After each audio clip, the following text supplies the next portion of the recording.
Hey, my friend.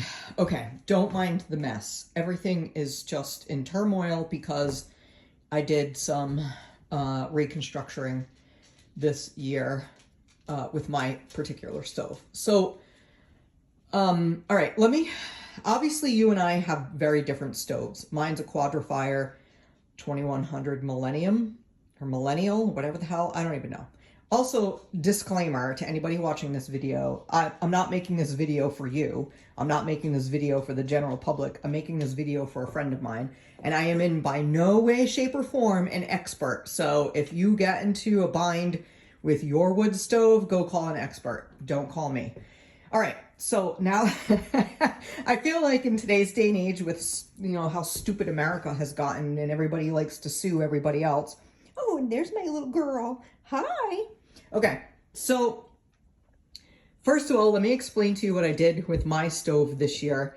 When I first purchased the stove, put the floor in and all that stuff, I was already really tight on budget. So I used what's called single wall piping for the first 2 years.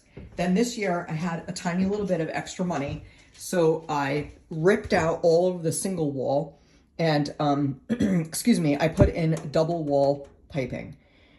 Especially, I live in a cottage, right? So I have very low ceilings and it freaked me out. I was not a fan of using single wall in such a small space. If this had been like a big, huge garage, probably not a problem. But I say that to say, I noticed when you sent me the picture of your stove, you were very close to the wall. So I guarantee you, since your house is brand new construction, they used double wall insulation. And I say that because if you're using single wall, you have to have 18-inch clearance. And I could see in the picture that your stove was pretty close to the wall. Don't mind this. This is the wall thimble. Because I switched all the piping out, I kept mine open. Let me just explain. I know this is a lot of information that you probably don't care about, but I do think it's good to know. See this silver piece? This silver piece is the chimney. Now, this is called Class A triple wall chimney pipe.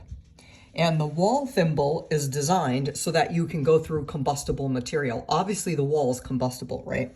You can see the pink insulation, you can see the wood, the drywall. All of this stuff would catch on fire if you didn't use a through-the-wall thimble. Some people, they go straight up and they go through the ceiling and through the roof. I went through the wall and my chimney runs up the side of the house. I will put the drum, I call this the drum, but it's really, the whole unit is called a wall thimble. The reason why I have it off right now is because I'm getting ready to light my stove and I want to make sure that where the double wall meets the chimney pipe, you can't see it, but there is an adapter to get it so that's like nice and tight and hopefully nice and tight.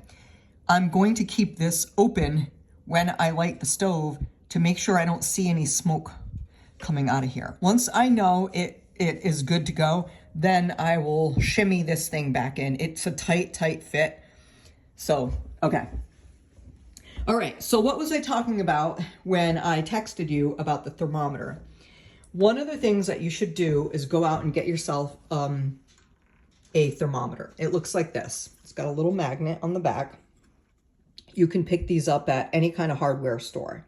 And it tells you,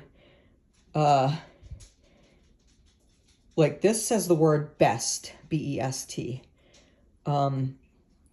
This right here says too high. Well, duh, you don't ever want to run your stove between 600, 700, and 800. If you're doing that, there's something wrong with you. And I mean that for any person on the planet. I tend to operate, when I had single wall, I tended to operate my stove in between the 300 and the 400.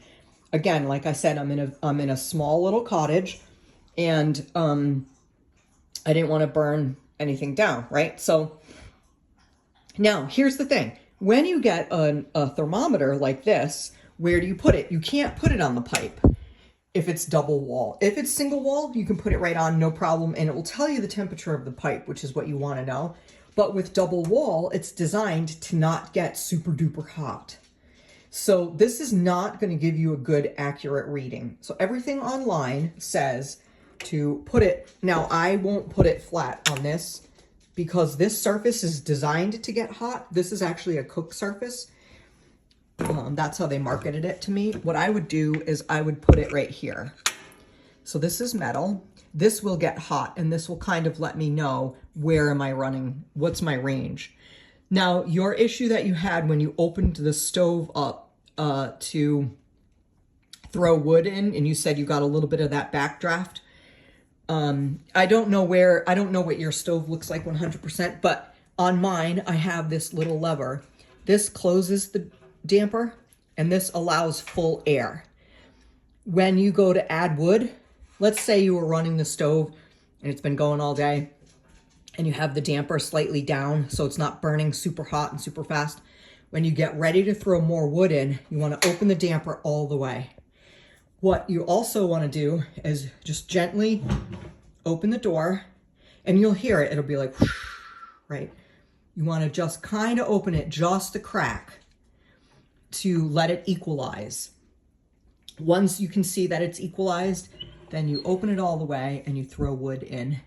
Well, don't throw it, you know what I mean. Place the wood in and then shut it.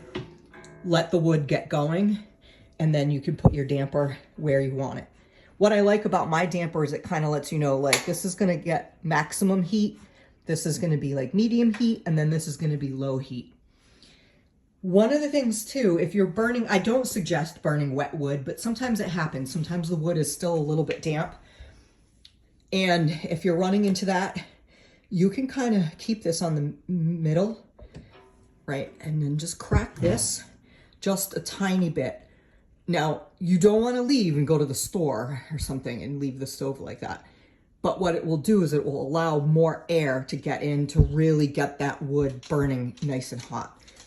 And then once you see that it's, especially down here, I mean, we have so much damp wood.